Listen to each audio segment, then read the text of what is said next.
I brought up the name Ringo Starr, and he's just one example of many. Ringo wasn't in marching band. He wasn't in drum line. He watched other drummers. He is a, quote, left-handed person, but because he saw drummers doing this, that's how he played. That famous fill that he plays in Come Together, he starts that with his left hand lead on the floor tom, going up to the smaller tom, because he said, well, I'm left-handed and I can't do it right-handed. He could have, but that's a result of mirroring. Everybody, Helen, James, Ken, Monica, everybody getting in here, Sean, Zwaniki. It's good to see everybody. We have none other than the infamous Mr. Marc Dicciani with us today. I'm super pumped about this. Mark and I typically spend most of our time geeking out whenever we're together on topics such as the brain and practice, how we can get better at it. Mark is an incredible drummer, as well as Mark. What is your position at the University of the Arts now in Philadelphia? Well, I'm just stepped down a year ago from being the university dean and the College of Performing Arts dean of the School of Music, and now I want to devote all my time to teaching and research. So I'm a full professor, tenured professor of drum set. So that's what I do at the university. Yep. That's awesome. I didn't know if you owned it yet, or I didn't know what your path was. Like, I didn't know how aggressive we were getting here. No, So I'm good with drums, man. Awesome. Well, look, everybody, if you're new, these are guest artist calls. They run a little bit different than our normal Q&As in that we don't spend a lot of time up front celebrating wins, which we're real big on here, is looking at what is our daily win, because each small thing gets us to the next thing. We also don't do a giveaway on the we don't do a giveaway on the guest artist call. And so I'll give something away. What's that? I got some Marc D sticks. That's it. Victor, I'll give a couple of pair. All right. Well, how about we'll give a pair of sticks away, Marc Dicciani sticks, and we'll get the address to you and everything. Grant will rudely interrupt us at about half an hour, and then we'll do the giveaway. It's a whole thing. It's kind of Cool. it's a whole deal. So we'll do that. But if you have a question, please put it in the chat, or just raise your hand, and you can talk directly to Mark. The reason we bring these guest artists in is because they are a wealth of information, and I always learn so much from them. We just had Paul Francis on here, who was with Zildjian for many, many years. And so I try to think about, like, what would my 14-year-old self just geek out about? And it is absolutely this. If I could have gotten on a call with guys playing and doing it for a living, like, I just would have been there every day. I would have just, been super overweight in my room, overeating just in front of a screen, just absorbing knowledge. And then I'd have to go work out so that I could lose all the weight I gained just sitting there. So if you've got a question, please raise your hand or put it in the chat, and we can just lead off with, you know what, Mark, I actually just want to lead off with, what have you been getting into? Mark is always studying. He and I both read regularly on the brain and practice and how we can practice more efficiently and learn this craft better. So what have you been into, man? I'm interested to hear. Well, all of my research focuses on motor skill development and how our nervous systems work, entrainment to music and metronomes, what that does, what it doesn't do. My latest article is on handedness, where I talk about the right-handed, left-handed thing, and are we right-handed drummers or left-handed drummers? And I spent about a year and a half to 2 years researching and writing that article, speaking with neuroscientists and doctors, etc.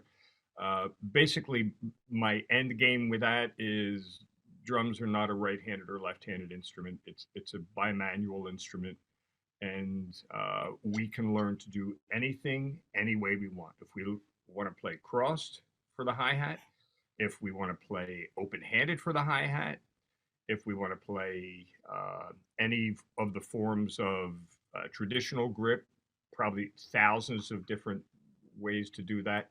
It doesn't matter. We can do. Our hands are amazing. All the mechanoreceptors, our nervous systems into our hands. We got into this in a recent call where we were discussing handedness, and discussing how I don't actually really believe in a weak hand anymore, because my left hand is actually super smart when it comes to ghost notes, playing the inner beats, comping in a jazz setting on the snare drum. And my right hand is actually really stupid at those things. It can't do them. It just can't. It could if I trained it to do it. But right now, my right hand is really good at a jazz right cymbal pattern. It's really good at keeping consistent patterns there. It's good at leading other patterns. But there are a lot of things that the right hand is good at, but the left hand is better at other things. And so years ago, and you and I have discussed this before, I stopped looking at which is a better hand, which is, how can you even define that? And we got into a few calls back into the topic of just handedness. Yeah, it's we don't have a weaker hand. It's sometimes we learn to do things with our right hand, and that as a result of all the work we put in, that becomes a stronger hand in certain things. But what you just said, Stephen, is so true. When you think about, we're playing, let's say we're playing a rock or funk group, and our right hand is playing straight eighths, and our left hand is playing all these intricate rhythms and ghost notes, or we're doing the same thing in jazz, or we're doing the same thing in Afro-Cuban. If you look at the complexity of the dynamics and the rhythms that our quote weak hand is playing, it's more intricate and more developed than our quote strong hand. That's a result of neuroplasticity, which is our brain responding to input, which is the result of practice. So yeah, we can learn to do anything with either hand. Our hands are way smarter than we think. You're right. So Monica's got a good question. She says, but what about weak hand, meaning less strength? So not that the hand is weak, but that the arm muscles are weaker. Does that make any sense? Only because it's a result of what we do. If we consider ourselves right-handed, and some of this is self-fulfilling, we consider ourselves right-handed. Some people tend to do more things with their right hand. When you talk about the muscles in your forearm, I mean, look at your forearms and tell me whether you're right-handed or left-handed. What is more developed are the fine motor skills. It's not the muscles. They're the neural pathways from the brain through the neurons down the spinal cord and into our muscles. But the muscles aren't stronger or weaker. They could be if we're going to lift 200 pounds, but that's not what we're trying to do.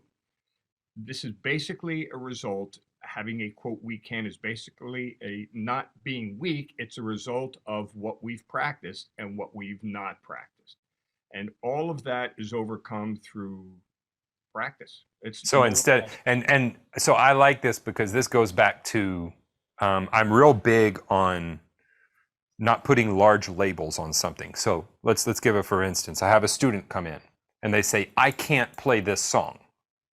And I say, well, I think you're lying because I've heard you play this drum beat before, and that drum beat's in this song. So you can play that, right? Oh yeah, that part's no problem. Well, okay, and the intro drum beat, I've heard you play something similar to that, so I feel like you can play that too. Oh, the intro's not the problem. I said, so what's the problem? It's the part right before the first chorus. I can't play that. I said, oh, okay, so you can play the song. You're having a problem in the measure right before the chorus. Is that correct? Yes, which causes the entire song to derail, right? So we took this big ball, hairy, mean, I can't play it, to like, no, you actually have just a real specific problem with one thing that's derailing the whole train. And to me, it's whenever we just classify like, this is my weak hand, it's like if you were to introduce your kids, like, this is my real son and this is my stepson. And it's like, that's not how you want to do that. This is not, don't always put that label on them, right? So for me, just putting an overall label as this is the weaker hand, I think, like you said, is a self-fulfilling prophecy. Yes, it is. Yeah, we tell ourselves these things. I'm just going to talk for a minute about mindset. Mindset is how we practice and how we develop is a product of how we practice, what we practice, and also what we think about what we practice. In other words, these things are self-fulfilling. If we tell ourselves that we can't do this, or we tell ourselves this is our weak hand, then that affects how our brains and neurotransmitter works, because we're having these conversations with ourselves all the time. And we're telling ourselves we can't do this, we don't have the skill, we don't have the ability, this is our weak hand.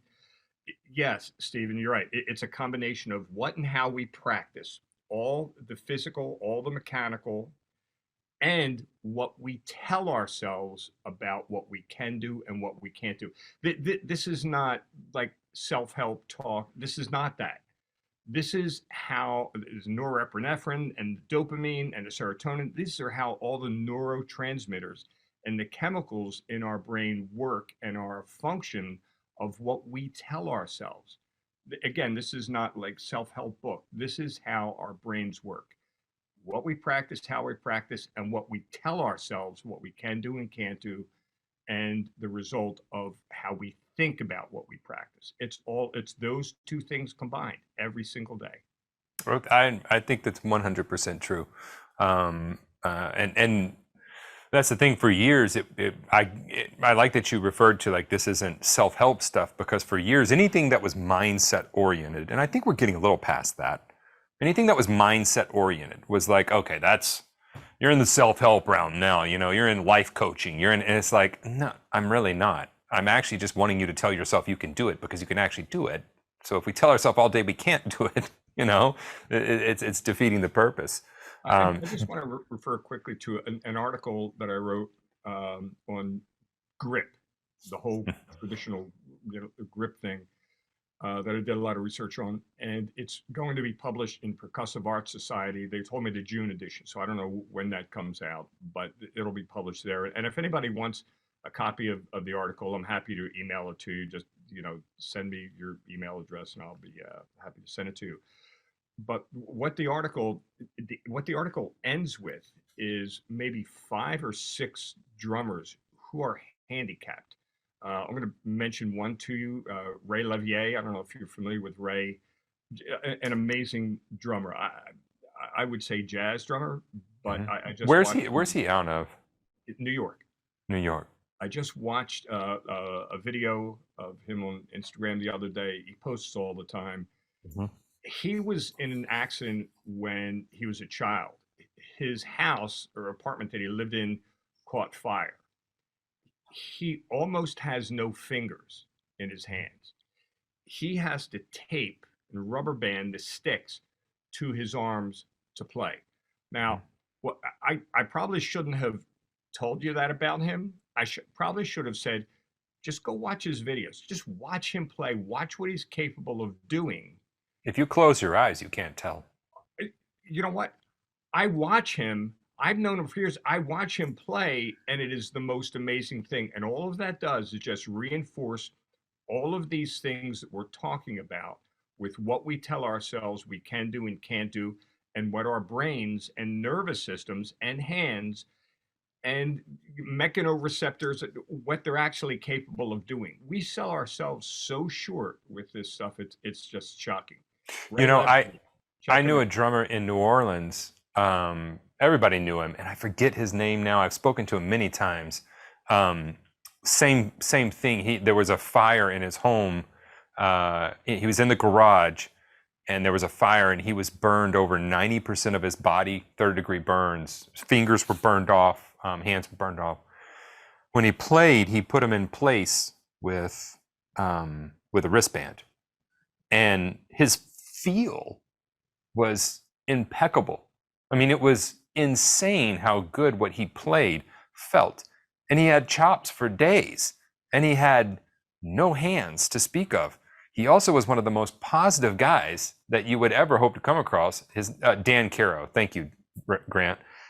Very similar to Ray, Mark. If you ever want to talk to somebody like that, Dan Caro is great. He's also a motivational speaker now, I think.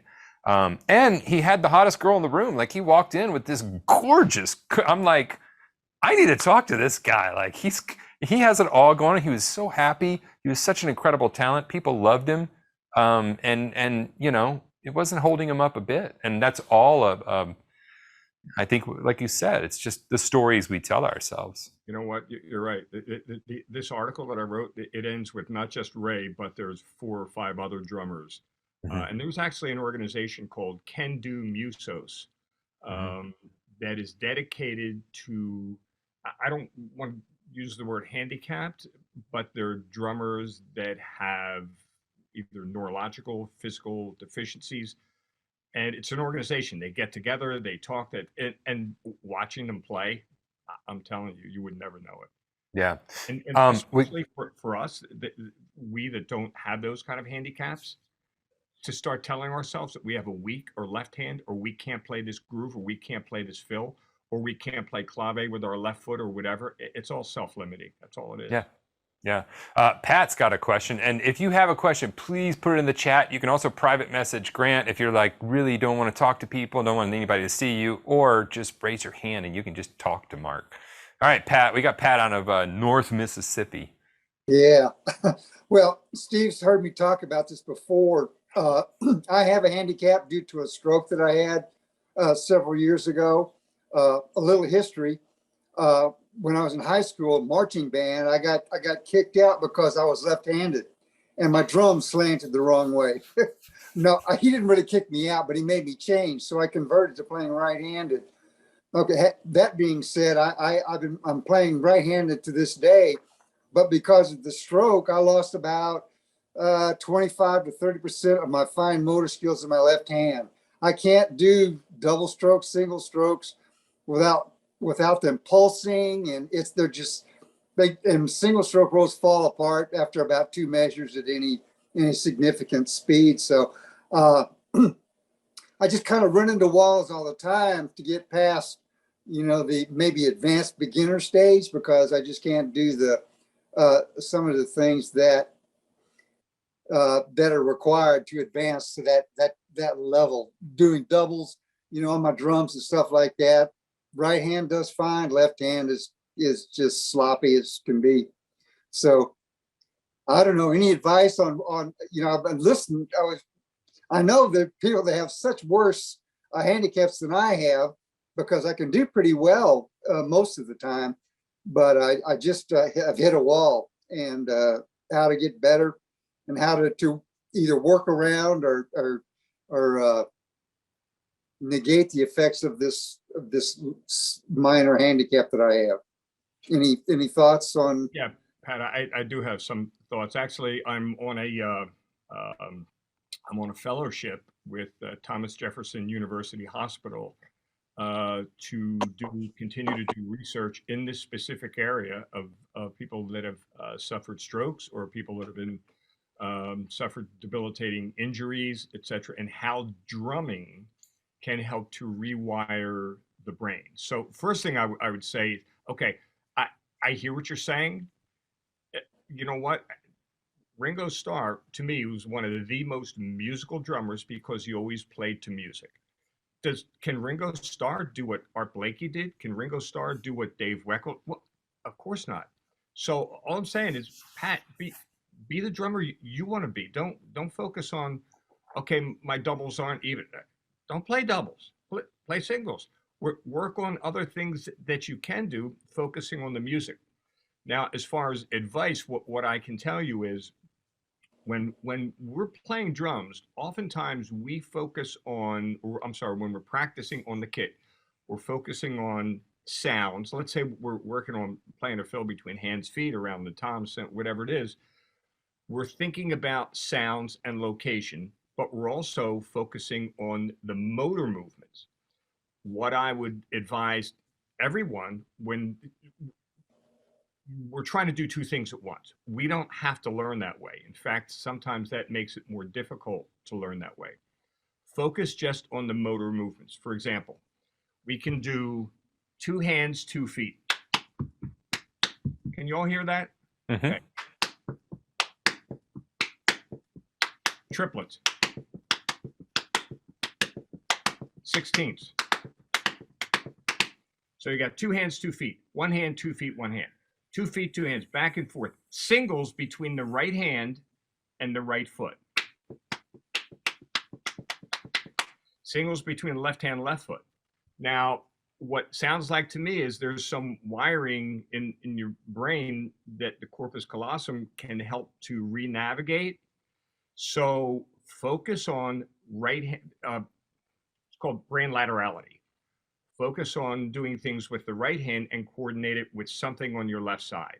So singles, right and left, or right hand, left foot, right hand.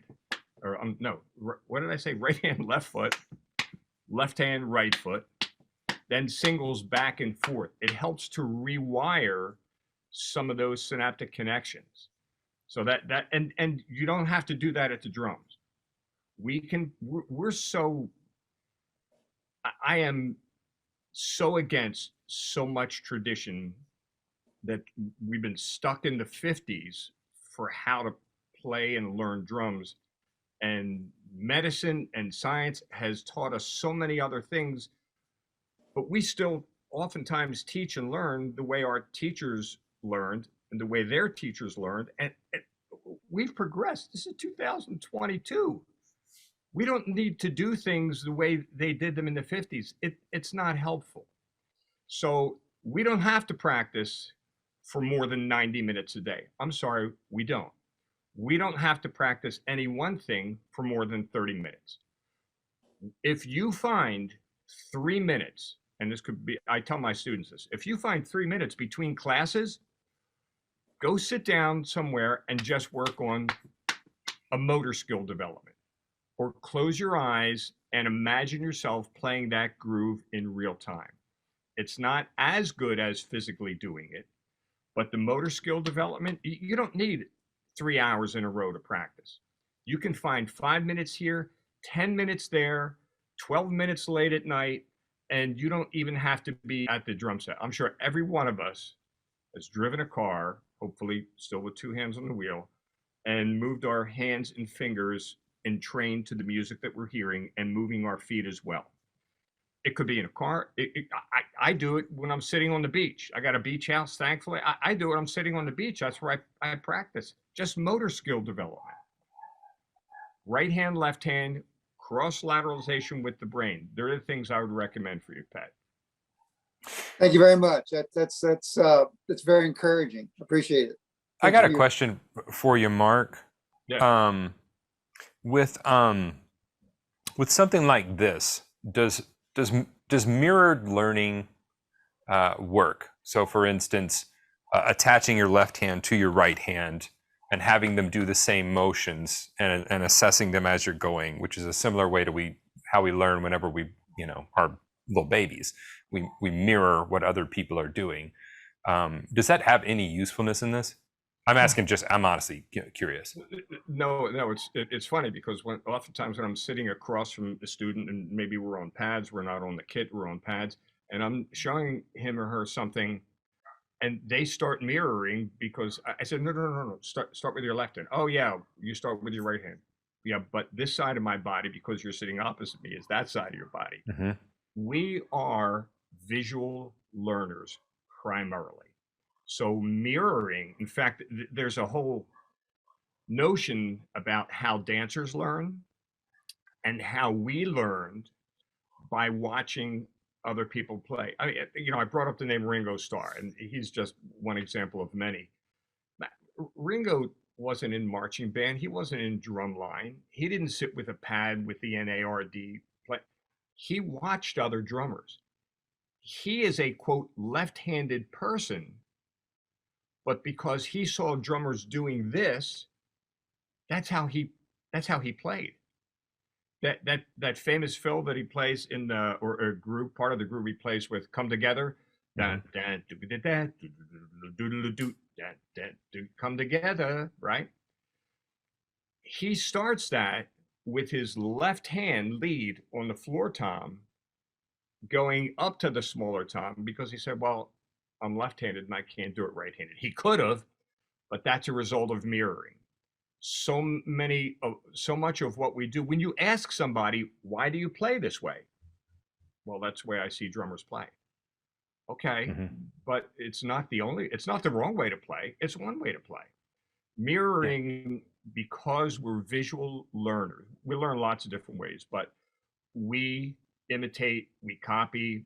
There is a whole area of neuroscience called mirror neurons, which basically, and there's a lot of theories on this. It became hot, then it got debunked, and now it's hot again, is that so much of how we learn and develop, you got Steph Curry, right?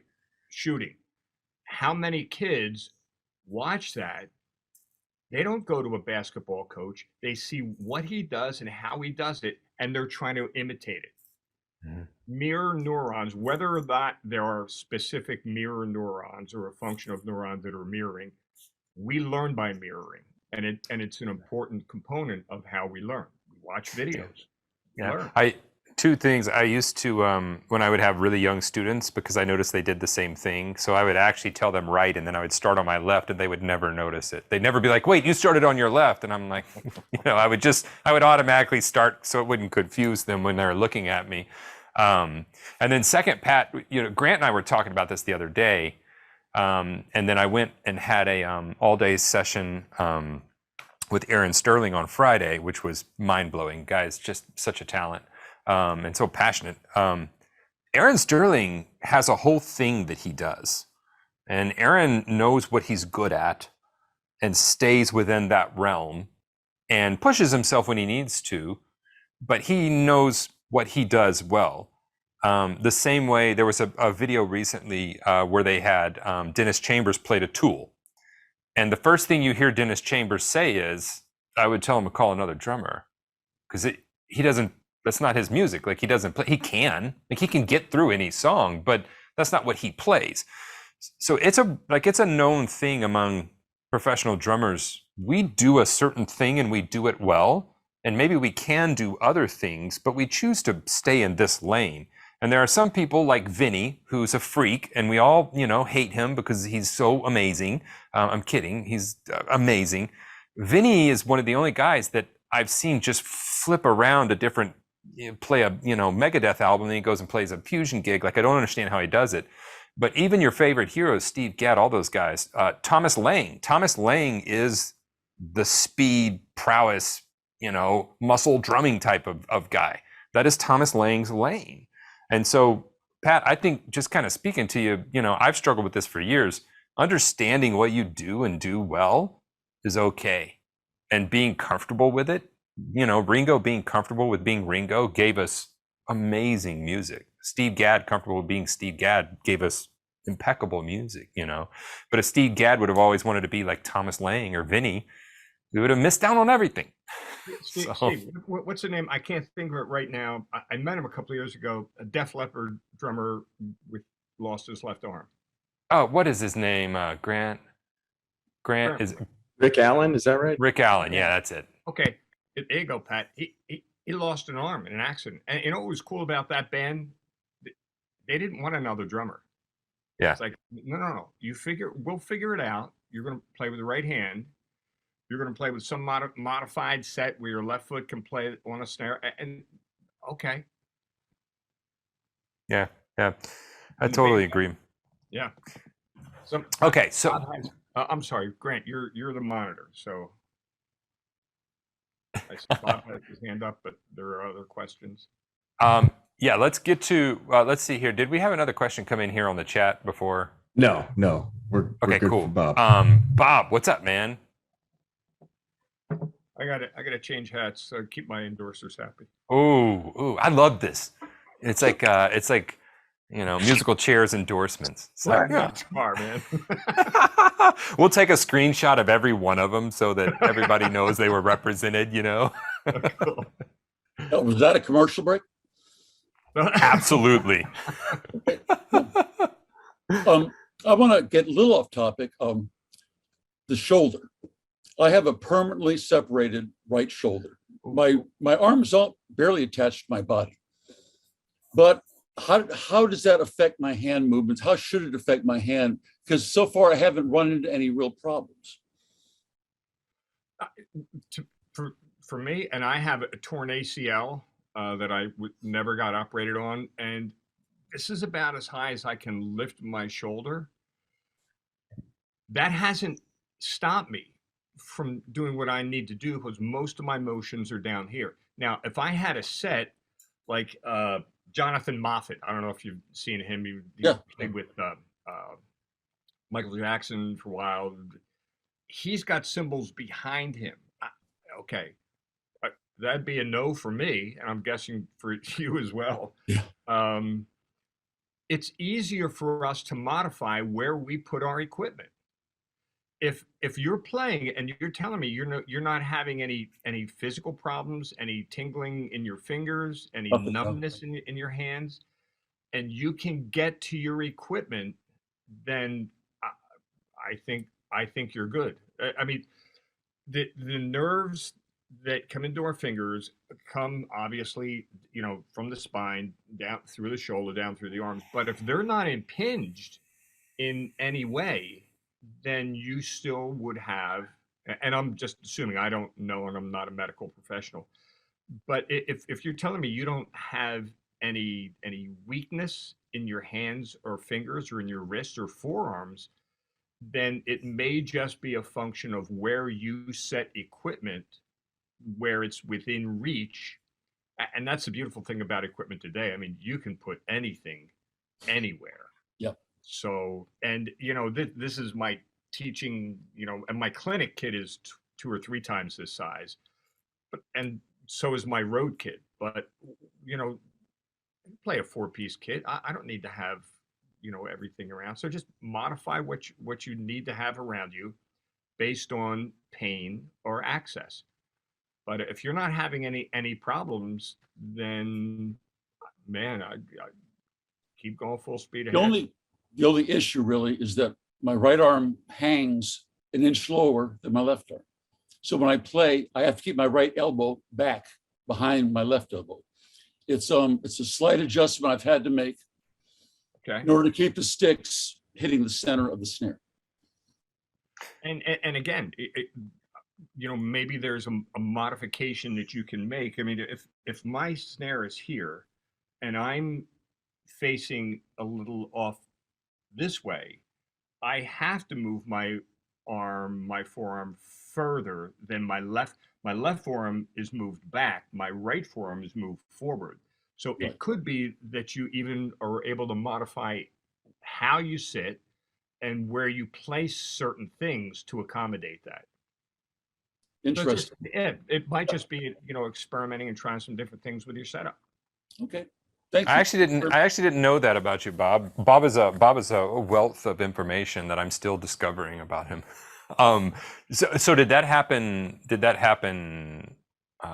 Because of an accident all of a sudden, or was it just something that gradually, your arm just slowly fell off? Or I'm not joking. I'm not making a light of it. I'm just wondering. It happened riding a very strong thoroughbred horse, actually an offspring of the great Seattle Slew. Gotcha. And wow. The horse spooked. My rein broke. I hit the road very hard, right on my shoulder. Okay, so it was like a ballistic type of a very quick thing. Yeah, what it does, it fragmented the area where they could reattach it, and they said, we can't do it. Really? So you said you'll live the rest of your life with a separated shoulder, and that's what I'm doing. So, but there's no pain with it? None, 0. In fact, I may even have a little more range of movement than the normal person.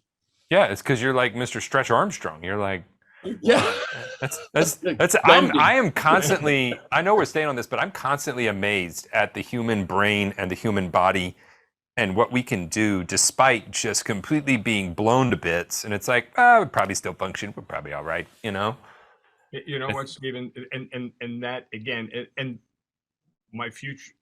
my last couple articles, the one on handedness and now the one coming out on grip, I know I'm pushing people's buttons, not intentionally, but I'm trying to get rid of this unnatural adherence to 40, 50-year-old tradition about how we play, how to practice, when all of that stuff has been blown out of the water by science and medicine. Everybody else uses it. Drumming, for being this quote unbelievably modern hip instrument, is too often still taught and thought of like it's 1940. I swear. the article that I've started to write, it's called The Tyranny of Tradition. And it's about, this is what we can do, this is what we can't do, this is how to learn, this is how, and it's all not based on anything but conjecture and misconceptions. And so, yeah, I've become more that guy. Yeah, but that's Grant and I have had talks about this because it's something I think about a lot. That I think I've told him several times. I think we teach the drums wrong. But I haven't. I'm still wrapping my head around what all that means and how to begin to how to roll out some of these ideas into a curriculum that is in place. Some of the ideas are there, but I'm still putting some things together of I think we teach this instrument incorrectly in many ways. Not that it's all wrong, but the same, we're adhering to this tradition of way back in the day, and it's like I don't actually think that's very important right now because I never do that. So I had a teacher in college say to me, and I was playing traditional grip at the time. I had a teacher in college say, Mark, your left hand isn't as strong as your right hand. You should practice, and this is a direct quote, you should practice for every 1 hour you practice with your right hand, you should practice 2 hours with your left hand. And this is why I only got a B from this teacher. Smart aleck Mark says, why don't I just practice for 3 hours with both hands? And he said, I don't think that's funny. Yeah. I don't think you're right. It wasn't meant to be funny. It was, what kind of convoluted thinking is this? I don't play with my right hand for 2 hours and then with my left hand. I actually play with both hands. It made no sense to me. But anyway, that's another one of those traditional things. I had a very similar experience with Dr. Wooten whenever I took a 3-year break in college, went and played professionally on Bourbon Street full time, and then came back because I wanted to finish my degree. And I sat down with him and I said, I know this is in the syllabus, but I'm not doing these things right here. So we need to find something to put in place of them. And he said, why are you not doing them? I said, because I will never use this ever. I'm never going to use it. And he said, but you have to learn timpani. And I said, I most definitely do not have to learn timpani. And he said, well, you'll need it. I said, I will never need it. I don't want to play timpani. I hate tuning a drum in the middle of a song. It's awful. Why would I want to do that? and he said, well, I may have to fail you on some of this. I said, I'm happy to take that. I just was not. There were some things that I had been kind of out there, and I'm like, these are not applicable. I don't use these things. Glenn's got a great saying. He said, sacred cows make gourmet burgers. I like it. Yeah. There you go. That's a good one. Hey, Isle Steven? says, yeah, what's up? Hey, before we get to more questions, it's time to do our giveaway. Uh-oh, giveaway time. Yes. Giveaway time. We try to make this as cheesy and painful for everyone as possible, Mark. Okay. So do we have it? Are we ready here? We're ready.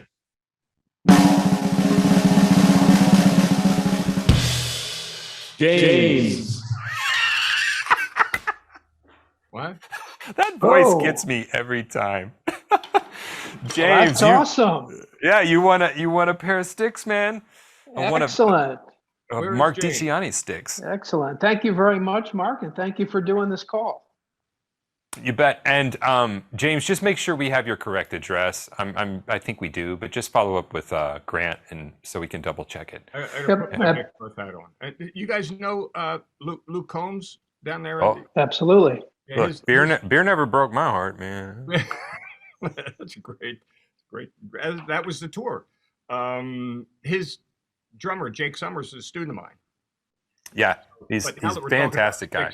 I got my Vic Firth hat on.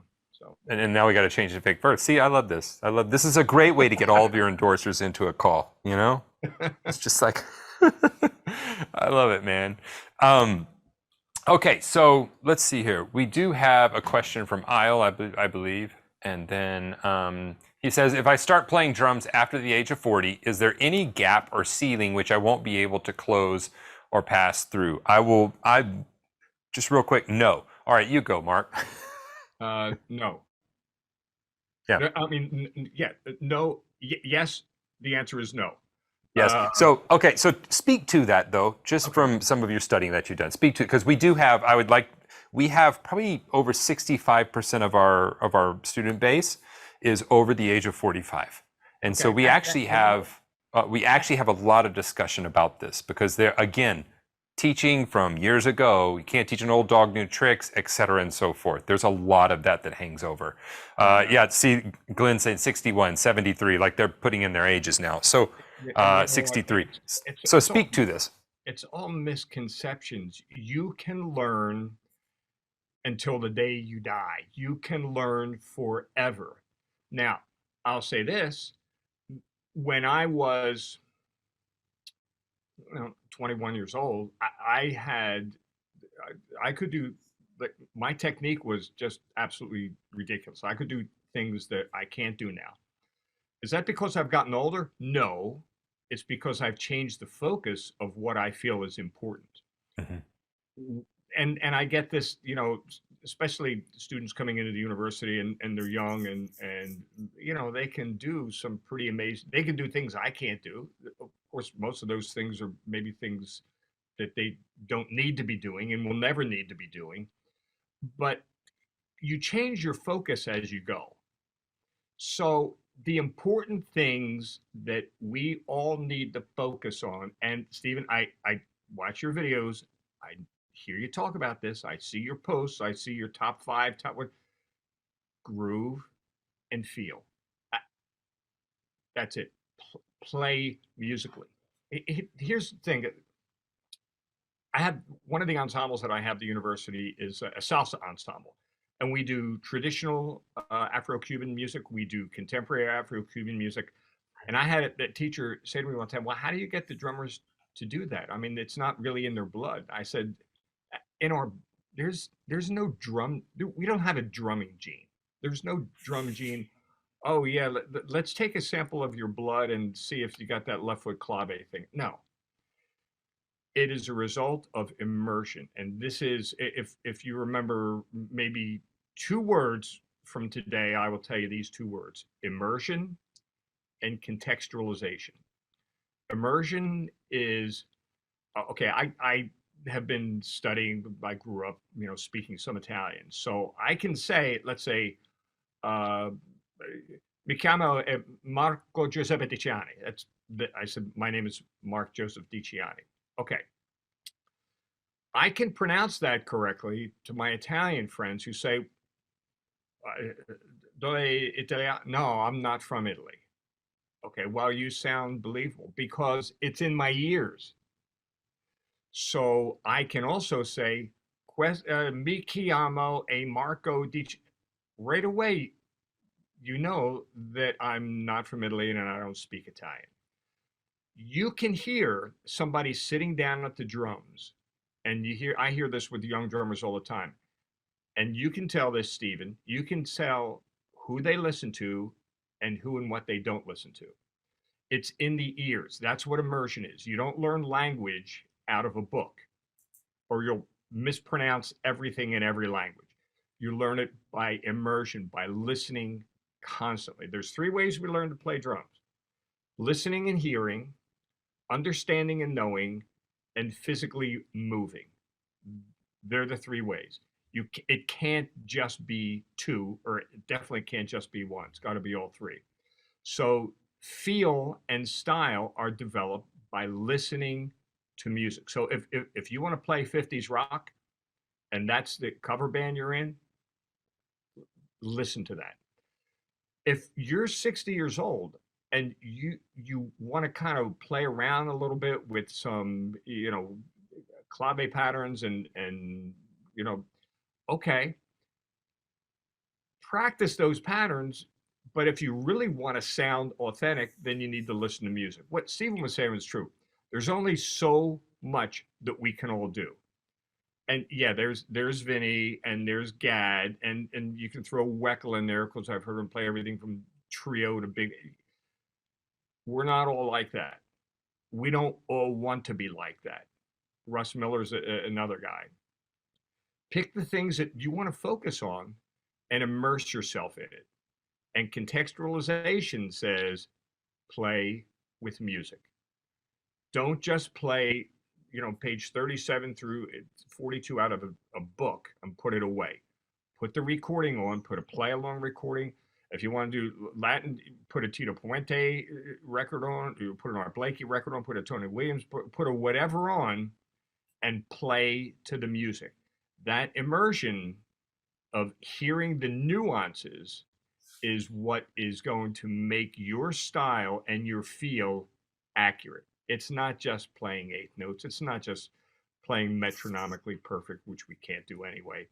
It's about hearing the nuances that you only get from listening all the time. And contextualization says, okay, it's in your ears. Now we got to get it in our hands.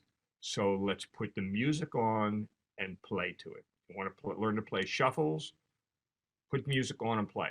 But listen first. Don't get the groove out of a book and think that that's a shuffle. Yeah. Learn what it sounds like first. Isn't that how we all learn to speak? We didn't learn to speak, by looking at words when we were 2 years old. We mirrored, we imitated, we learned the sounds. Mm-hmm. And that's contextualization. The most important things. Whenever you're practicing, you don't yes, practicing to a metronome is good. We should do that. Our time is, you need to, improve it. But it's not wrong to also replace your metronome with music. And you can Google songs at 100 BPM, songs at 80 BPM. And now you can play the exact same exercise, this. You can play that exact exercise. Just play it to a song at that BPM instead of playing it to a metronome. And you have the best of both worlds. Because to me, that takes me and pulls me into the world of the song. And no, I'm not playing what that drummer's playing, but I'm playing in the feel of that drummer. So now we're not playing to a metronome, we're playing to a drummer that has good time, and we're learning to match their feel instead of isolating our practice time from the music. And then being like, all right, show up at the gig. I have all of these things and I practice them to a metronome and now let's insert them into the music, right? It feels odd to me to do that. Yeah, and you'll never develop good feel or the nuance and understanding of musicality and music. You got to play the music. You got to hear the form. You got to hear the changes. You got to hear the flow and energy and intensity. And no drum books have that. Only music has that.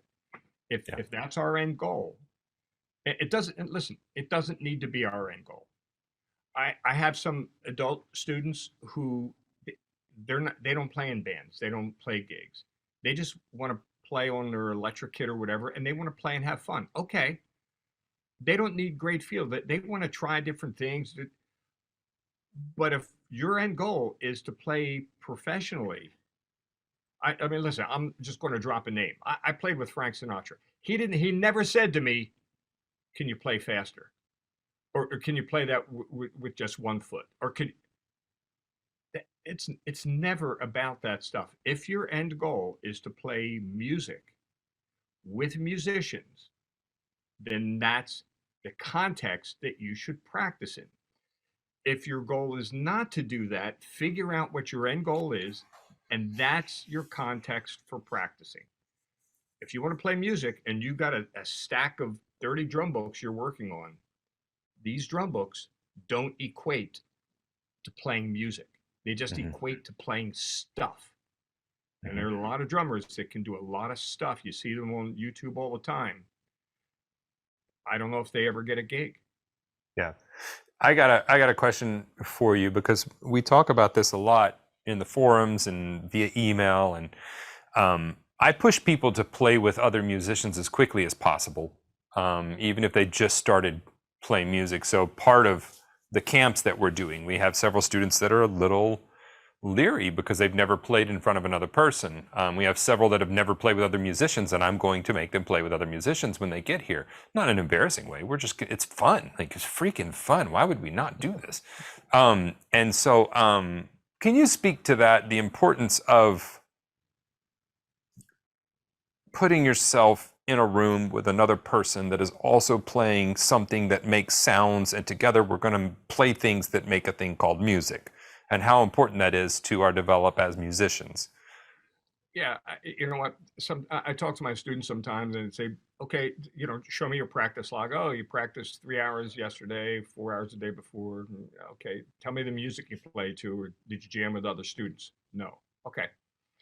How do you, if we spend, and again, we are a product of how and what we practice. If we spend 3 hours a day in this room playing stuff, and we do that for months on end, and then we finally get out to play with somebody, it's going to be like the young kid who was never allowed out of the house until they were 8 years old.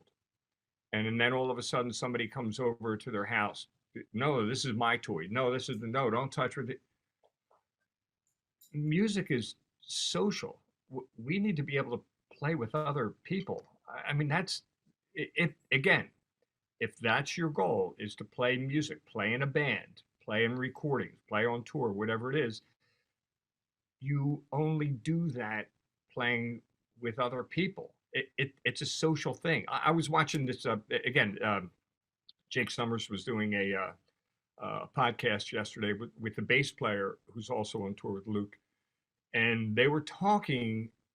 They made, I don't know, 15 minutes. They were talking about how much the two of them connected musically and personally, and how important that was.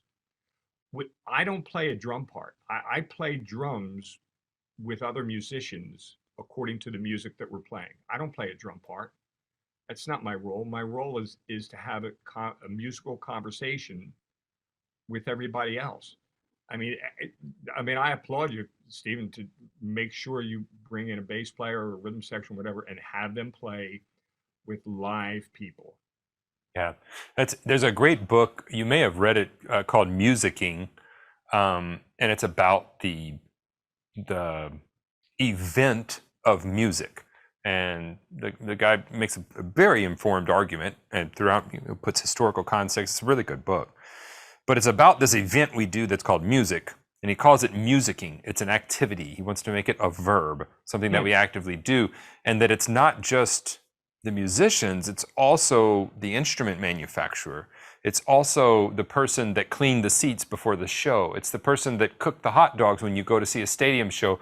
All of these people are involved in this event of musicking, and your experience directly correlates to how that was crafted and curated. I saw Jojo Mayer with his band Nerve at PASIC one year, and it was good. You were probably there.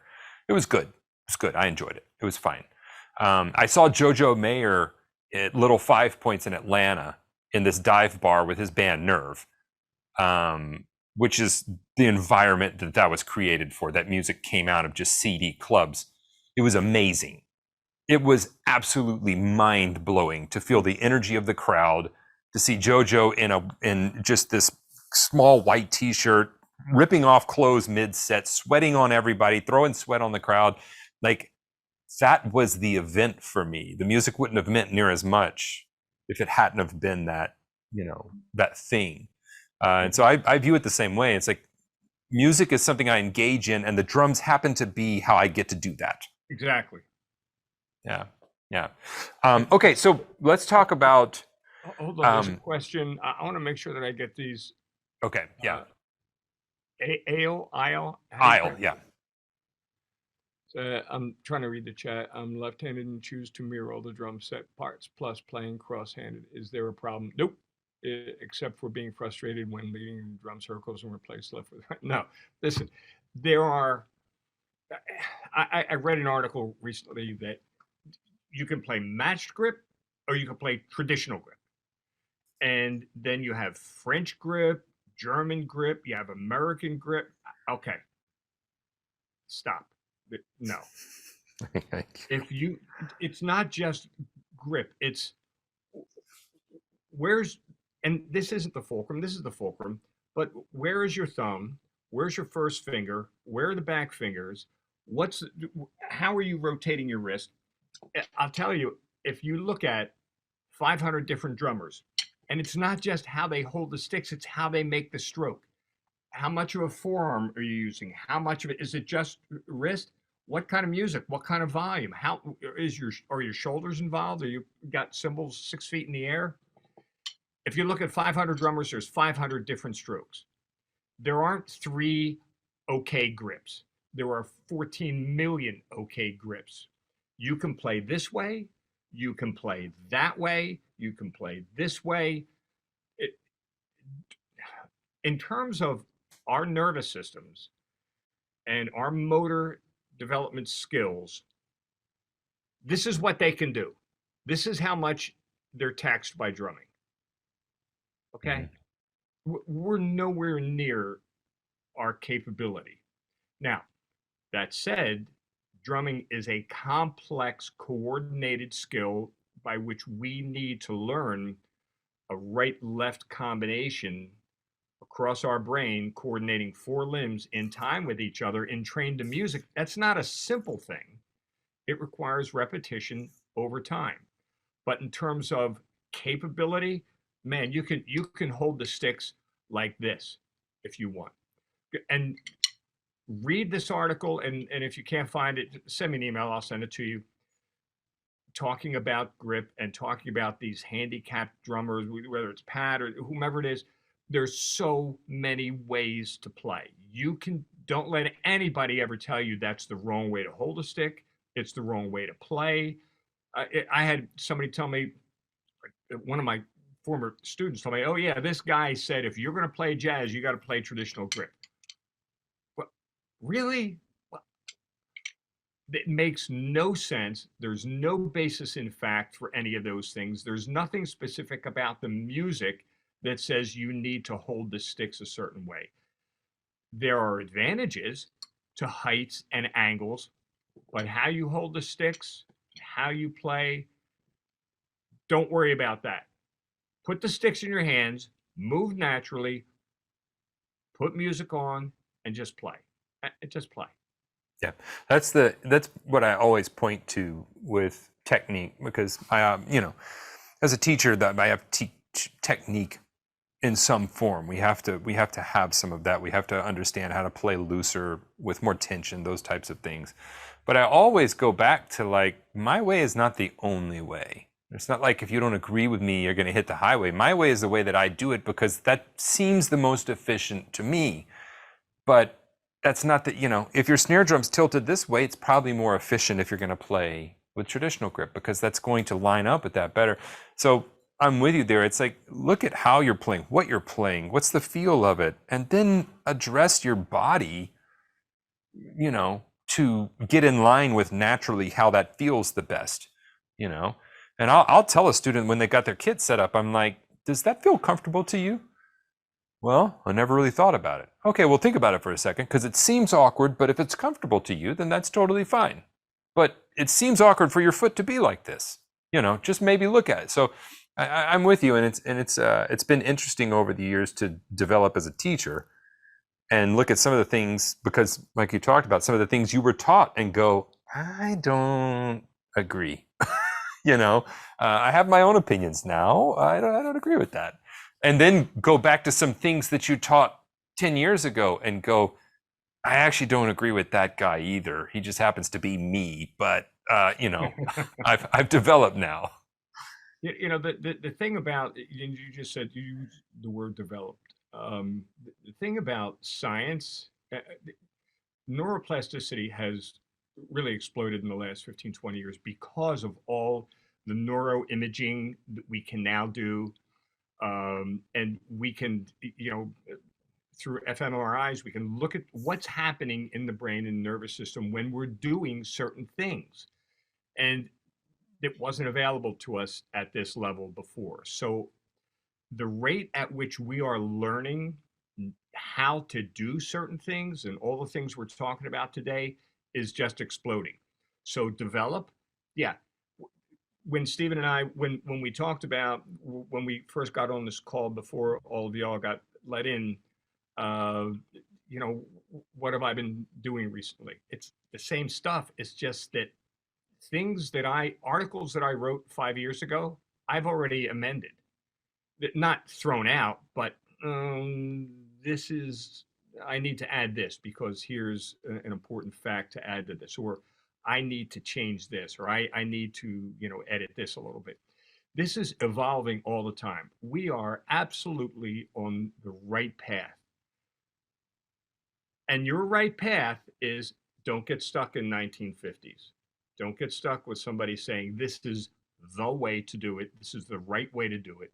Like Steven said, if your snare drum is on this angle and you're trying to play like this on that snare, yeah, you're pulling all these tendons in here. So physiologically, not a good way to play. There's a natural way to play. If you listen to your body and, does this feel good? If it doesn't feel good, then it's not good. I mean, I don't have any injury. If you're doing it right, you're not gonna get any injuries. Yeah, that's it's interesting. I've had two discussions recently, kind of with this type of thing, and then Glenn has a comment. Nashville drummers, the working drummers in Nashville, have a Facebook page that all of them are on and discuss things.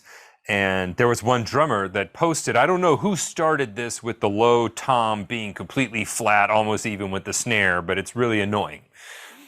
And I said, well, but not if you sit up really high, then it is kind of smart, because if you sit up really high, then it's pretty easy to get to it.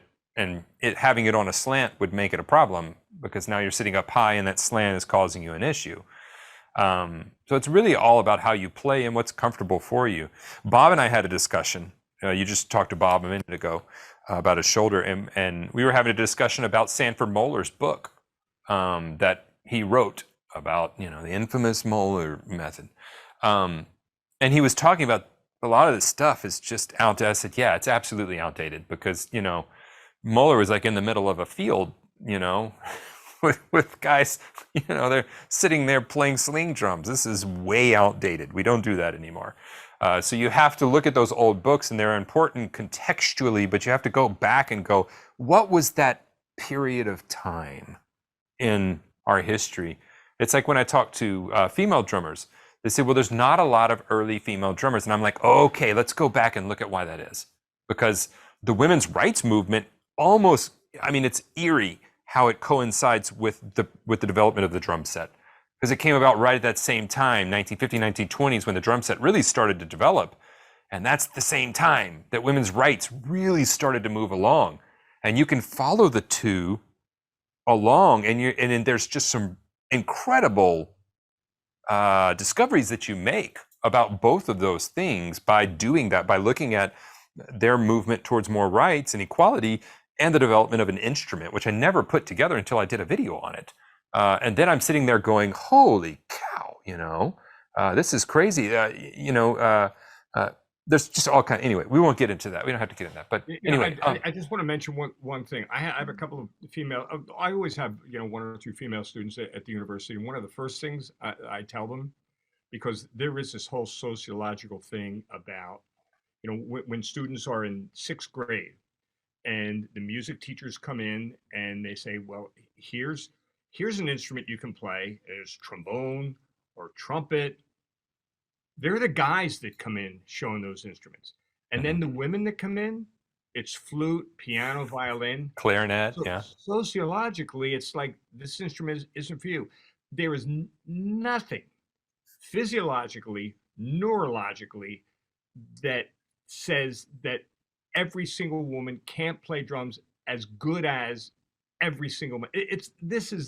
Has nothing to do with man, woman, gender identification, old, young. This has nothing to do with any of that. First thing I tell my female drummers is, listen, I don't want anybody to refer to you as you're a girl drummer or you're a woman drummer. You're a girl that happens to also play drums, or you're a woman that also happens to play drums. This whole sexist, it's so freaking absurd. It just makes me angry. I see a point that I want to make in this.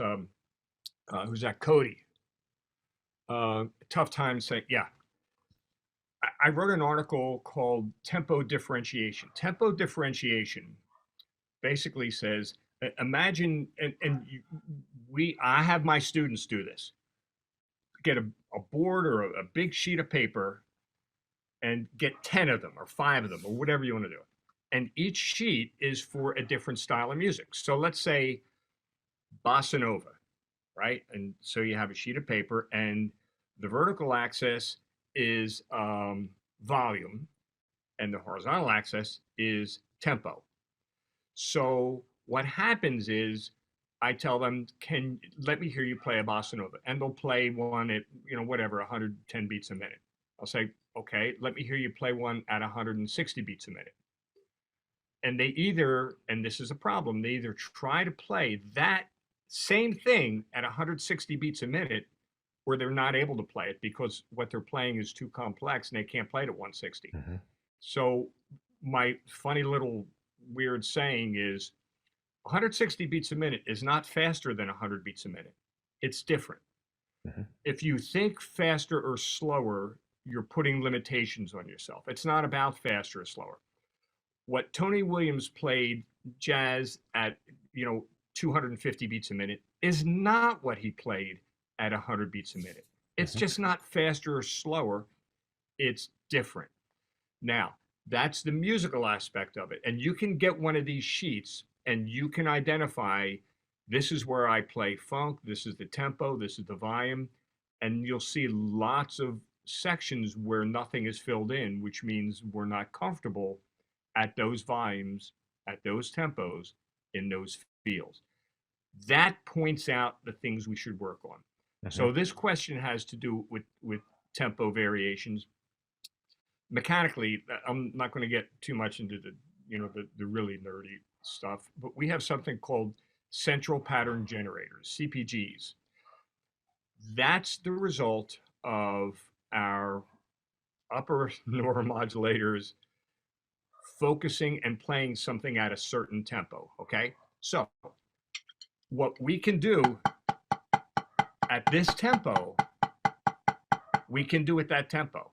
This tempo isn't necessarily faster, it's different. And there's a different neural pathway that allows us to do that. So in other words, if you want to play at this tempo, you need to practice it at that tempo and focus on it because it's a different neural pathway. Playing slow doesn't mean you can play fast. Playing fast doesn't mean you can play slow. It's a different neural pathway. It's a different motor skill from our brains. You just need to practice at those tempos. So if you're not comfortable at 75 beats a minute, find some music that locks in about that tempo and trust your body. If you're here, let's see. It's probably about here. Look at my body. My hands are entrained to the music that I hear in my head, which is where my body moves.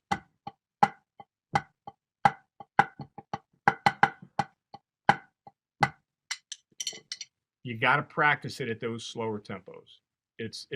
Again, don't think of it as faster or slower. Just think of it as different. And yeah, 60 beats a minute is harder to play than 90 beats a minute. 40 beats a minute is even harder to play. There was one tune that I played with Sinatra that a friend of mine said, "Oh, did you play that chart?" I said, yeah. He said, "Oh, that's a man's tempo," and I'm not, I don't know, man's tempo. That's a hard tempo. I said, it was really hard. The most difficult big band chart. A friend of mine, Greg Field, who played with Basie and also with Sinatra, the hardest tune they played is a tune called Lil Darlin'. And if you want to write that down and check out that tune,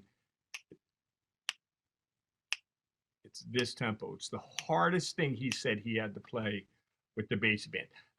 Not the up tempo, 300 beat a minute. No, this thing, Lil Darlin'. It's the hardest thing. All tempos are difficult. All of them are difficult. Yeah. Get out of your comfort zones and practice at different tempos. Yeah. And there's several drummers you can point to that are beautiful examples of what you talked about when they play faster It's not just faster. They're not playing the same patterns. They are playing differently. I talked on a call with a student about Brian Blade, and it was this just killing fast samba. But Brian, his playing all of a sudden opened when he got to that higher tempo. He was playing very few notes and yet playing at a very high rate of speed. But he just thought of it differently. He thought of things are moving quicker, not necessarily more notes quicker. There's a couple of that Christina has here. Let me read it for everybody because on the recording they won't be able to see this chat. So Christina says, I agree in reference to the discussion about women in drumming. But why is there still such a bias against female drummers? Men either compliment me because they don't expect I can play. By the way, Christina gigs more than any of us. I'm just gonna have to pick her brain one day how she's getting so many daggum gigs. She says because they don't expect I can play, or they insult because they are trying to hold on to some preconceived or some perceived power. Do you have any more insight on this? It's all social. It's all social. It's all traditional. It's all, for whatever reason, it's thought to be a guy's instrument. It's not. It's not. You can have one arm. You can be handicapped. You can be, impaired from stroke, accident. You can be male, female, transgender. It doesn't make any difference. Why? Because we hold on to these traditions, these silly traditions. The Vic Firth has been doing some interviews with me that they post. They're long interviews, and the title of it is Marc Dicciani, Questioning Everything. So yeah, listen, I question everything. I don't have the answer to that other than it's one of these long-held things. Oh, women can't do this. Women can't do that. If you're not perfectly, if you're not born with a drumming gene, you can't play drum.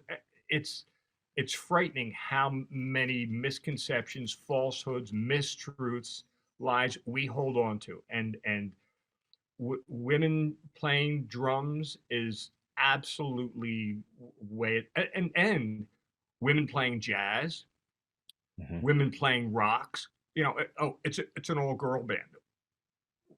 We don't say it's an all guy band. Oh, Disturbed, they're all guys. They're musicians that can play. What are we talking about? Oh, it has to be an all girl band. Then it becomes like a novelty. You know what?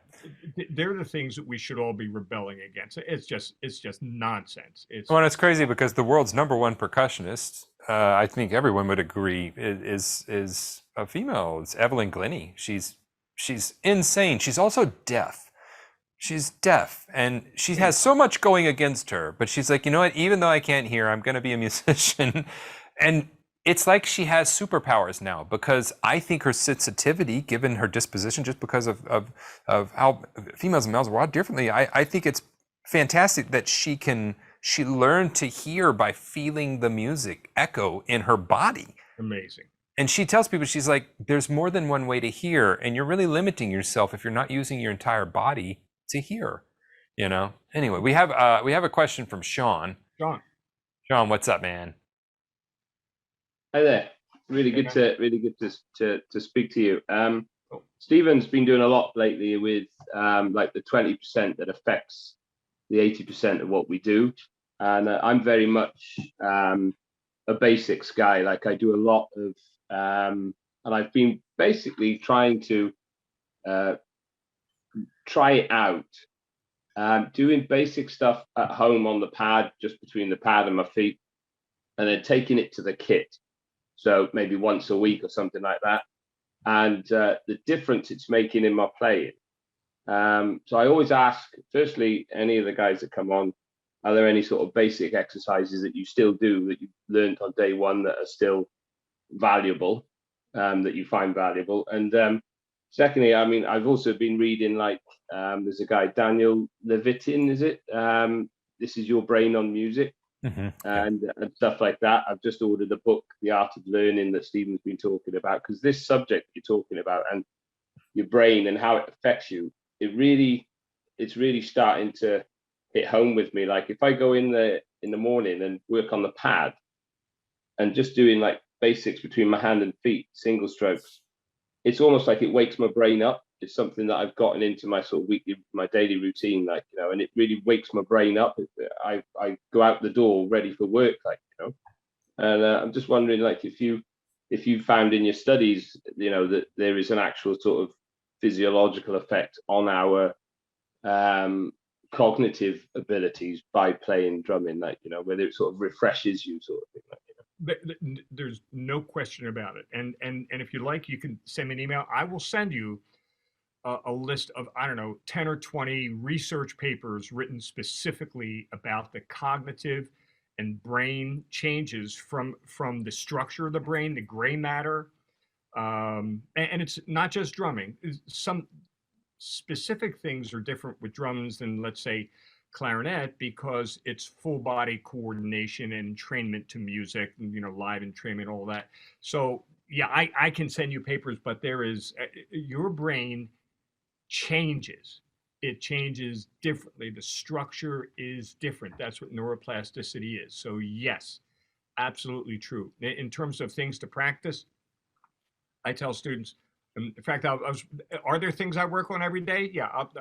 Quick story. When I was a kid, I was taking I didn't start to play till I was 16 years old. And by the way, I didn't start to play until I was 16 because I'm not going to mention, but I got in trouble. And I wasn't allowed out of the house for 6 months until I'm not going to divulge too much. But I loved stories about being a kid, and like we all did.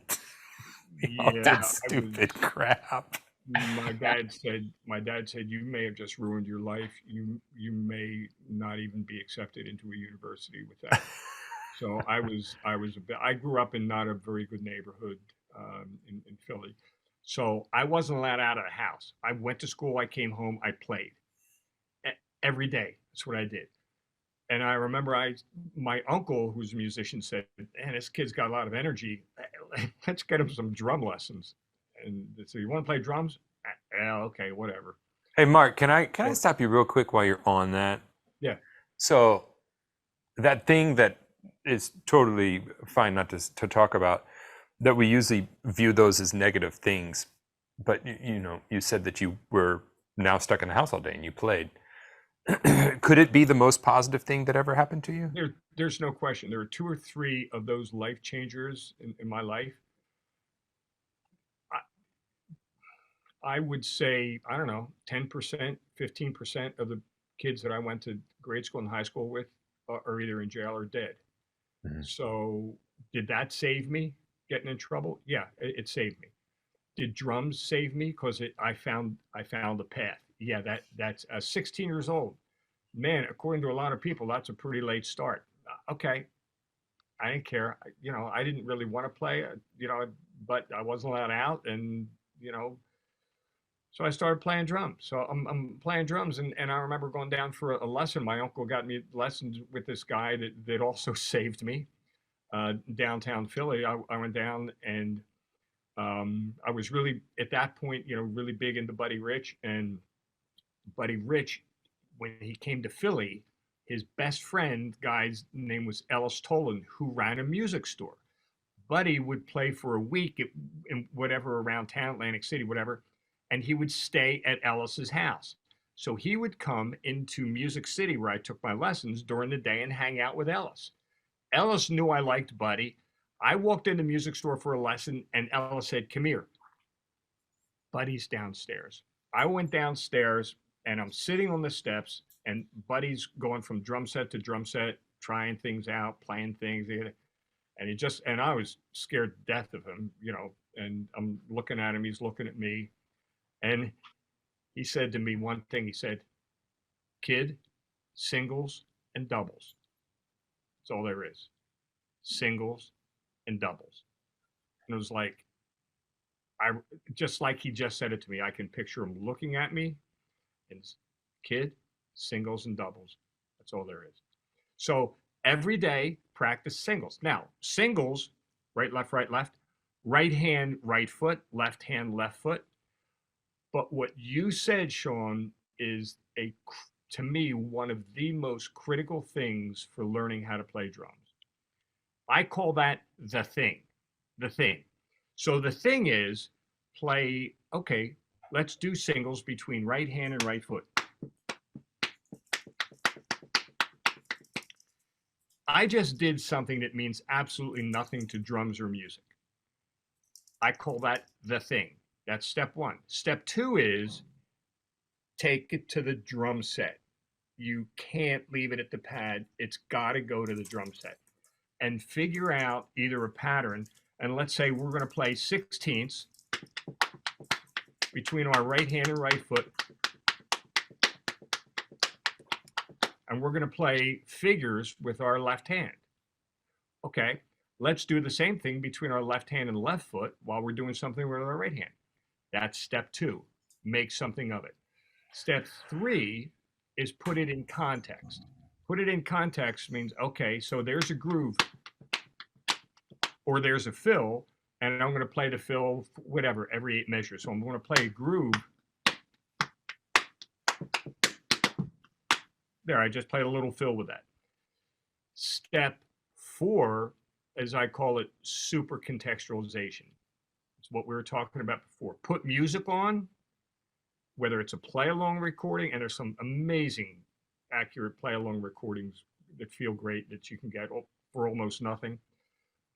Put a record on with a drummer already on it. Put a play-along on. Don't worry about the metronome. Play the music. Take the thing, which is just, I don't care whether it's a parrot, I don't care what it is. Step one. Step two, take it to the drum set.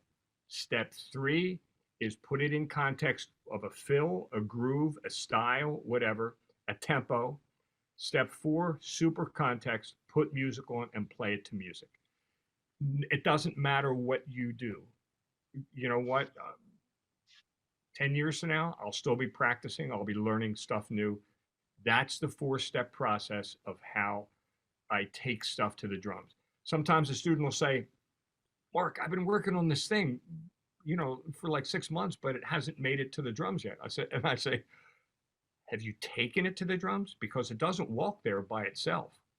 You need to practice it in context. They're the 2 words, immersion and context. So that's what I would tell you, Sean. Excellent. Thank you very much. I would say, yeah, I'm very interested in those articles that you were talking about. So maybe you can get your email through Steve to me, and I'll you know, we'll sort it out. My name is pretty unique. If you just put my name, Google it. I mean, there's, you know. Okay. I'll contact. I might be the only one that spells my name my way, and but send me an email, and it's just first initial, last name, Dicciani at UArts, UARTS. You can go to the University of the Arts. We can get you his email address. Yeah, for sure, Sean. Listen, what Steve said. I'm just fascinated by it. Like, they're reading these books at the minute, and it's just like, because I've been playing drums for years. You should be super careful about asking Mark for stuff to read, because I did that like 5 years ago, and I'm still getting through some of it. So he's like, "Here you go," and it's just like pulled a dump truck up to my house and was like, "Oh my god!" I printed them all off, Mark. I haven't told you that I have a whole folder that I've got one on my desk now, and I go back and I grab another one sometimes, and whenever I'm in between books. The book I just got done was Grit. It's a really good one if you haven't read it, Mark. It's a really good one. No, it's a great book, and there. Here's another one. Listen, there's, you know, Levitin's book, and there's other books that kind of talk about music, and eventually you're going to gravitate towards the books that don't even mention music, where the neuroscientists are talking about, you know, neurotransmitters and dopamine. Here's an amazing book. I'll recommend 3 quick books. And here is my, listen, you need to sleep 8 hours a day, not 6, not 5.5. And it's not, oh, you know, we feel better.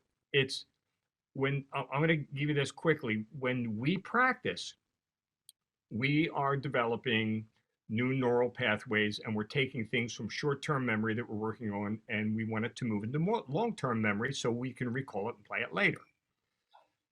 neuroplasticity happens when we sleep. Mhm. And the most important hours of your sleep are the last hour and a half to 2 hours.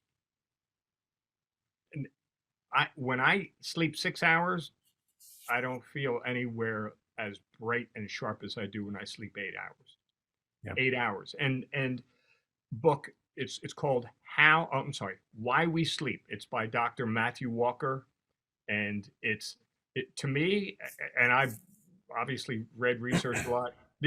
This book is a life changer. It's incredible, and it's we've spoken about a little bit about this before. It made me change a lot about my life and reassess a lot about my life and what I allow to happen before bed. As far as my bedtime rituals, I read fiction before bed now. All devices are out of the room. Like, there's the number of distractions that are between me and sleep. I mean, I have 3 kids and a dog, and like, there's a lot of distractions. But it affected what I eat at what time of the evening, because how that affects it. It has affected absolutely any alcohol consumption, caffeine consumption, and how that interacts with my sleep. It's been a huge correlate to a lot of life changes for me over the past, I would say, 8 or 9 years. Stephen, like I said, man, and obviously for you too, it was and is a life changer. But let me just say, because consistent with sleep, I got to give you this tip. And write this down: NDSR. NDSR. NDSR. What's it stand for? I'm sorry, NSDR. Because I'm thinking of the words now. Non-sleep deep rest. So this is again, this isn't a weird thing. It's not a Zen thing. This is how our brains work. When we practice something for 10 minutes, 20 minutes, 25, and by the way, you should not be practicing any one thing for more than 25 minutes in a row. If you're working on something for an hour, that last half hour you wasted pretty much 30 minutes. So you're practicing, your jazz feel, your grooves, your time, your whatever, for 25 minutes. Here's what you do. You put the sticks down and you close your eyes. It's non-sleep deep rest. There are no distractions. Close your eyes for 1 minute, 3 minutes. That's all. You don't need to take a nap. You just close your eyes and remove distractions. Don't talk to anybody. What's the first thing we do when we're done practicing? Oh, let me check Instagram. Let me check my phone. Let me check email. Let me go make a phone call. Let me do this. No, our brains are on sensory overload. We're trying to move what we just did into more permanent memory. The way to do that is, once we finish doing it, just stop. 1 minute, 3 minutes of NSDR, non-sleep deep rest. All you need to do is sit, close your eyes. At the end of drum lessons at the university, I tell the students, okay, I'm leaving. You got 3 minutes in here by yourself. Don't let me come back in and see you looking at your phone. Don't play, don't talk, just sit and relax. What happens with our brains when we rest like that, and especially when we sleep, we move our brain. It's like the trash collector. The brain takes things that we have deemed important, and I'll tell you what that means, has deemed important during the day, and moves them into long-term memory, or begins to move them into procedural long-term memory. And it flushes everything else away. Now, how does our brain know what it should retain? Focus and alertness. So when I'm practicing, I don't have the TV on because I'm visual. Remember I said we're visual learners? That's because I'm visually distracted. I'm not looking at email. I'm not looking at anything but what I'm focusing on. I'm looking at the drums. I'm looking at my hands. I'm listening to music. I'm focused and I'm alert. Now, here's a quick way. You've heard, I'm sure you're all aware of mindfulness, right? Where if we want to slow down, and this is not just yoga, because listen, those yogis, they were into something hundreds of years ago that we're just now catching up to. Those people were way ahead of us. But this is how you can actually slow your heart rate down. And you've heard this, and there's different ways to do it, but it's basically relatively quick inhale through the nose, hold, longer, slow exhale. You can do 3 or 4 of those, and you can do, and I don't really get nervous when I play or speak because I've been doing it so long. But when my students say, man, I'm nervous, do a quick double intake, which is something we physiologically do naturally without even knowing it almost every 15 minutes. It's a double intake, a hold, and a slow outtake. It goes.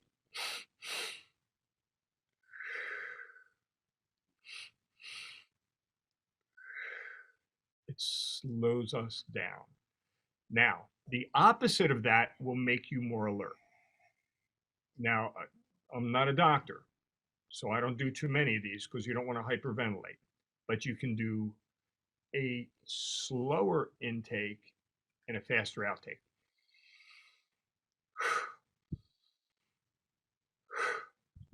That changes the neurotransmitter levels in our brain. So this is a physiological thing. It's not a weird thing. It's physiological. The 2 things you want to do when you practice is focus on what you're doing and stay alert. And you know what? If you're tired, if you know something important happens, put the sticks down and leave the room. Go.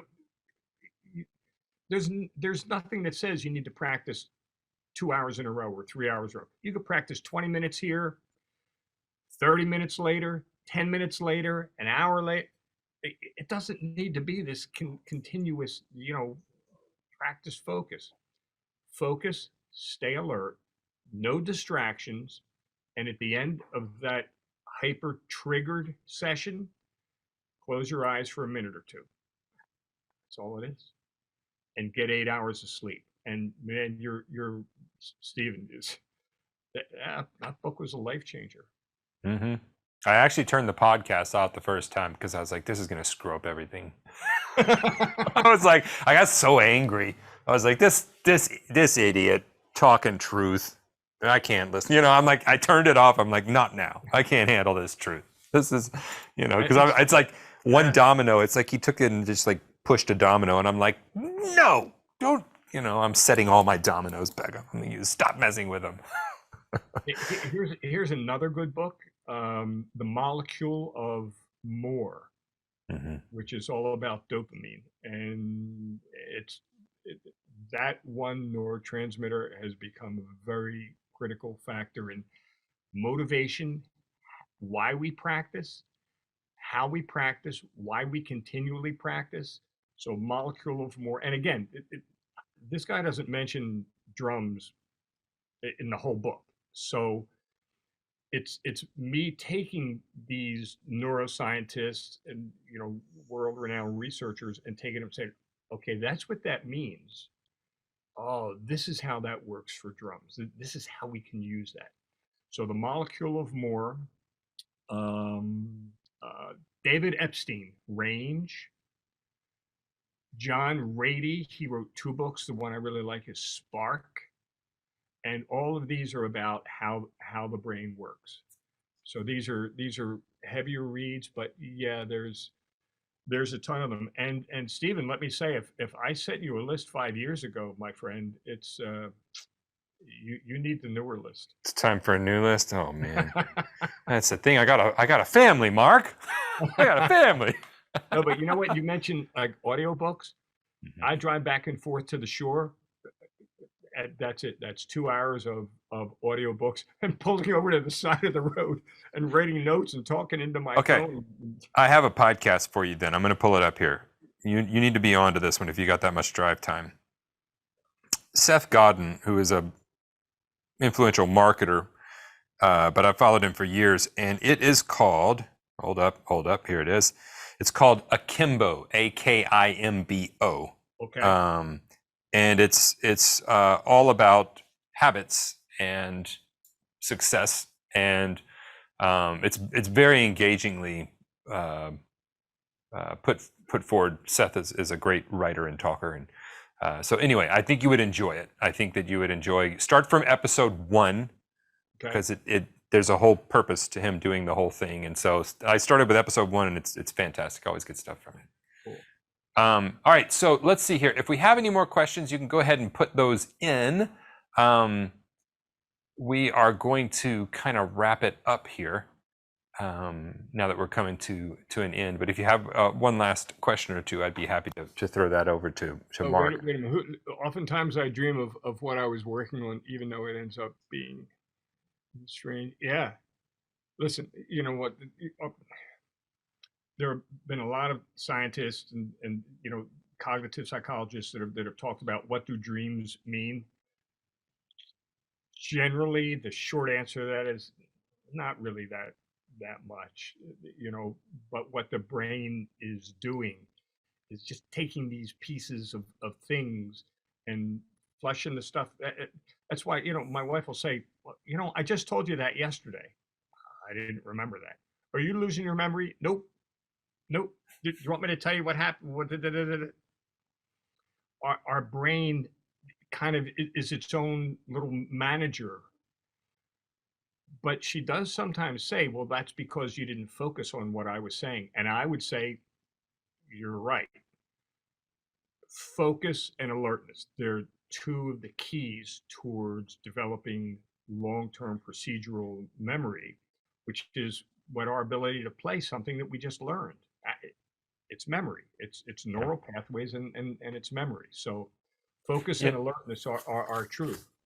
You know something I've started doing, Mark, maybe I should find a more tactful way to do it.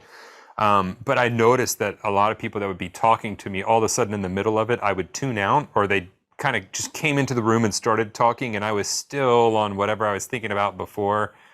And so with my wife, I mean, Kelly and I have been together since I was 16, so we've been together like forever now. It's like 25 years. So she'll start talking, and I'll stop her in the middle, and I say, "Sorry, could you stop and start over? Because I wasn't listening at all." And she'll say, "You weren't listening?" I'll say, "No, absolutely. I didn't hear anything you just said, but I would like to, and I think now I can focus." I stopped that with my bookkeeper too. She was explaining, well, your net profit, and I had just tuned down a while back. I was like, oh my gosh, this is, and she said something. I said, I'm sorry, one more second. Could you say that again? Because I didn't get that. Well, net profit is your gross profit minus. I was like, yeah, no, I understand what net profit is. I actually wasn't listening to you. She said, she got kind of, I'm like, I don't want to offend you, but I was gone. So this is awesome discussion. Anybody that wants to talk to Mark, he is happy to correspond with you and give you more reading than you'll ever be able to do. Mark, you going to be at PASIC this year, man? Yes, I am going to be at PASIC. Awesome. I'm on the scholarly research committee. No, yeah, you're on one of those smart boards. Yeah, well, you know what? It's funny. This is one of my 3 old dogs. Let me tell you, the scholarly research committee. I'm the only one without a PhD. In fact, I don't even have a master's degree. I became a university dean with a bachelor's degree. So don't let anybody tell you you're not smart enough, you're not tall enough, you don't play fast enough, you're not whatever enough. You know what? And here's another tip. I think Christine had said this before. And I know that you all watch Steven's podcast and his Instagram posts, and invariably Steve will say something that's, oh, that's smart, that's great, and there will be some knucklehead that gets on there, and you know what? That's to be expected. But what I always look for is Steven's response to that. Here's my advice. Unless you are inviting the haters, because they're all out there, you don't need to post stuff on. I tell my students, don't be posting you're playing on social media. Why do you do that? Are you bragging? Are you showing off? Because there's going to be somebody that says something that you don't like. Don't worry about it. Just don't listen to social media experts. You know what? Go on YouTube and start, ask a couple of drum questions, and you'll see, the level of people that are teaching and that are making comments. You know what? You need to get a license to drive a car at 16. Teachers are making recommendations to people about what to play, how to deal with their lives. To be a drum teacher, you don't need anything. All you need to do is say, I play drums, I'm going to be a drum teacher. And then these people are posting and telling people what to do and what not to do. Please stay away from social media. If you're looking at important information, how to better your playing, how to improve, I mean, this is why Stephen and I get along. This is why how long we've been friends now? It was maybe 6 or 7 years now. Tell that story real quick. That was a good story. We met at that dinner. About how we bored everybody on their good time. Mark and I met at PASIC or POSIC, however you want to pronounce it. We were having dinner at some really nice place. It was a really super nice place in like the basement of this place that was really nice basement. But it was with the rep for Tama and the rep for Zildjian. And Mark was presenting that week. And he came, I got invited to this dinner. I had just gotten with Tama at that time. And Mark came to the dinner and was fussing about something to do with, was kind of fussing at the rep with something that they were behind on and getting to him. And for what he was going to be presenting. Well, then he mentioned something about myelin. And I said, wait, what did you just say? And he said, oh, I'm talking about myelin. And I said, no. So I was just reading this book on myelin. So then we start going back and forth about myelin and neurotransmitters. We're just like going back and forth. Well, we look back up like 30, 45 minutes later. Both the reps are getting the bill. They haven't said anything. They're like, we're going to go next door, guys. We're going to, so they go next door. And they're, a lot of the reps like to get together, have a good time. They were telling us stories about throwing burritos out of windows at hotels. I don't know, a lot of things that they do and have a good time, and a lot of drinks flow. So we bored them out of that discussion. And then we wind up at the bar next door, and we found each other again at the bar, and we start into it again. And both of the same reps are sitting there, and we just ruined their good time. They wound up getting up and leaving that bar too, because Mark and I wouldn't stop talking about how the brain works. So myelin, it's like, what? What was nobody uses that word usually, and it's like, wait a second, myelin, you're drunk. What are you know about that superpower? So yeah, that's you can contact Mark. We'll give you his email address. He's fine with that. If you want to contact him with questions or further reading materials, you can look him up on his website as well. And Mark, thank you, man. I always appreciate you taking the time. Thank you for inviting me. And James, I got to get a pair of sticks. And here's what we'll do. If anybody else wants a pair of Mark D sticks, because I'm really proud of these. These are, I was with Regal Tip for a bunch of years, and I used to love their 9A. And Regal Tip, most of you know, they're more lacquered sticks than Vic Firth, and I love the lacquered stick for whatever reason. Just I like feeling my hand. So when I finally went with Vic, they started saying, okay, what model do you want?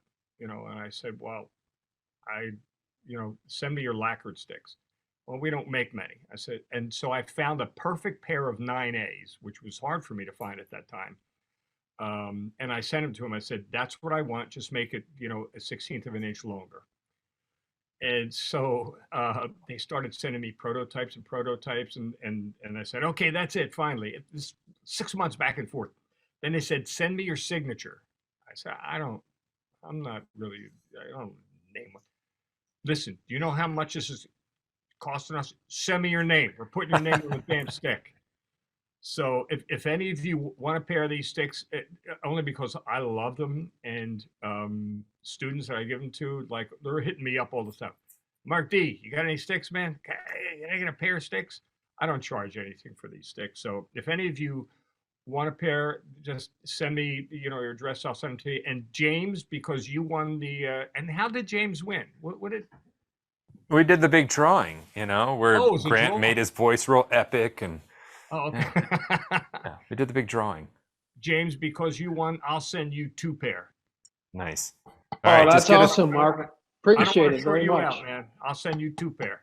Awesome. If y'all want Thank a pair you. of Looking sticks, forward just to it. email Grant with your address, and we'll get those to Mark in one email, so it's not a nightmare, and then he can send all those out, and we'll get it that way. So, Mark, thanks, man. We sort of appreciate you, and I'm looking forward to hanging at PASIC. If you could hang on the line just a second, and we'll chat super quick after everybody's off. Everybody, we have another call on. Thank you all for hanging. And listen, just like everybody here, I'm just a work in progress. So I'm trying to find my way just the same way everybody else is. So thanks y'all for hanging. Grant, when's the next session? Thursday? Thursday at 3 p.m. It's a Q&A. We got a Q&A. So I'll see everybody at 3 p.m. on Thursday.